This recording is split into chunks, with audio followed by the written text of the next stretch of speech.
હર મહાદેવ. તમે 3 idiots movie જોયું હશે, બરાબર?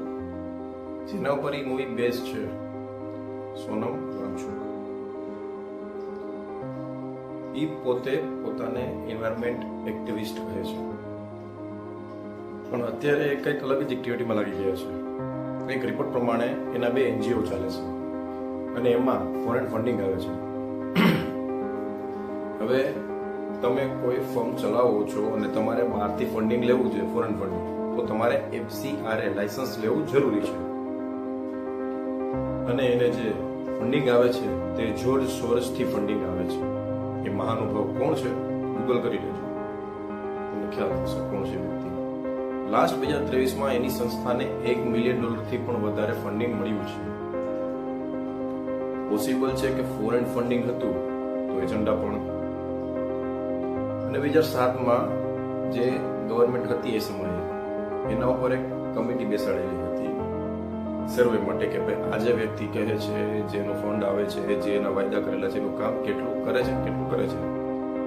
એક ખાસ મહત્વની વાત, એ સમયની સરકારે એના ઉપર દેશ વિરોધી ગતિવિધિના આરોપ પણ લગાવેલા છે, બરાબર છે? અત્યારે એ જ સરકાર એના હિતેચ્છુ બની ગઈ છે.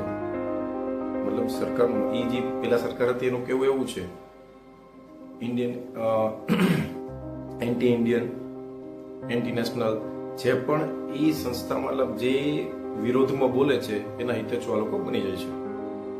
હવે વાત કરીએ લદ્દાખ માટે. કર્યું છે શું? અને 2019માં વાંગચુકે પોતે નરેન્દ્ર મોદીને આભાર માન્યો હતો કે તમે યુટીની દરજ્જો આપ્યો, યુનાઇટેડ ટેરેટરીનો દરજ્જો તમે આપ્યો. આટલા જ વર્ષમાં એવું તો શું ઉલટું પડી ગયું કે તમે સાવ અલગ જ બોલો છો? તમે ક્યારે સાંભળ્યું છે બીજા કોઈ રાજ્યો જે થર્ડ સીમા સાથે જોડાયેલા છે, જેમ કે પંજાબ, રાજસ્થાન, હિમાચલ, ગુજરાત, કે ભાઈ સરકાર અમારી વાત નહીં માને તો અમે બીજા કોઈ દેશની સુરક્ષા બળોને અંદર આવવા દેશું અને રસ્તો બતાવશું, બરોબર છે?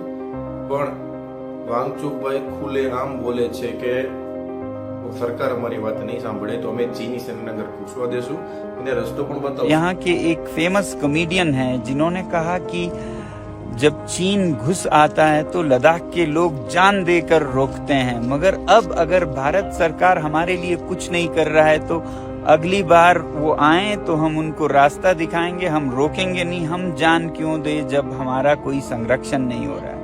और उसके बाद उन હમણાં એ જ બાંગ્લાદેશી યુસુફમાં જ્યારે તખ્તા પલટ થયો હતો ત્યારે જે યુસુફ આવ્યો હતો ત્યાંનો, તેને મળવા ગયો હતો, પાકિસ્તાનની ટ્રીપ લગાવી હતી ભાઈ.